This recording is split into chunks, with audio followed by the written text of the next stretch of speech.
Here's Charlie. Here's Charlie Dickens, chapter 14, entitled "Storm." At first there was only a single spot of rain, and then it multiplied quickly, as if it was falling from a giant waterspout in the sky. They ran for cover, but the nearest trees were 100 yards in the distance, and before they knew it, they were drenched. "Run, Charlie," said Tinker, and they headed for the nearest tree to take shelter. They made it just before the first stab of lightning hit the tallest branch of the tallest tree, and it fell at their feet, smouldering. "That was a near miss," said Tinker. "Sure was," said Charlie. "I'm glad we made it," he said, relieved. "I've never been struck by lightning before, and I'm sure it's not pleasant." "It's not pleasant at all," said Tinker, laughing, and he was used to Charlie's eccentric sayings. "You'd be burned up like a match," he said, as another crack of thunder made them jump out of their skins. The sky was full of angry-looking black clouds, and they made Charlie shiver with fear. If only he'd found his favourite Spider-Man socks, he thought. Then he would feel a lot more confident. He didn't tell Tinker about the power of the Spider-Man socks, as he didn't want him to think that what he was strange. More lightning fogged the sky, and Charlie looked over at the fishing lake, and all of the anglers were running for cover, all except one.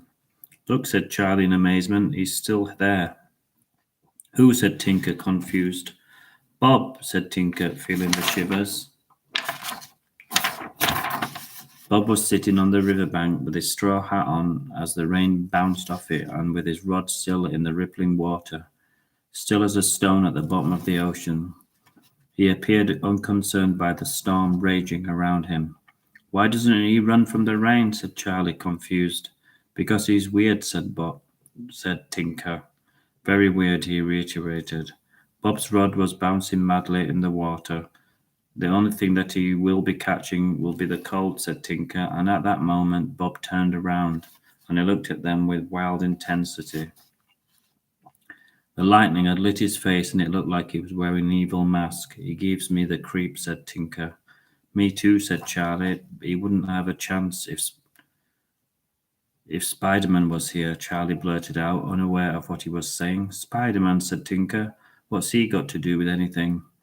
he sputtered, as the rain cascaded all around them like a monsoon. "I wish I was Spider-Man," said Charlie. "Keep wishing," Tinker responded. "It isn't going to happen," he said somewhat unkindly. Tinker didn't mean to be cruel, he was just being practical.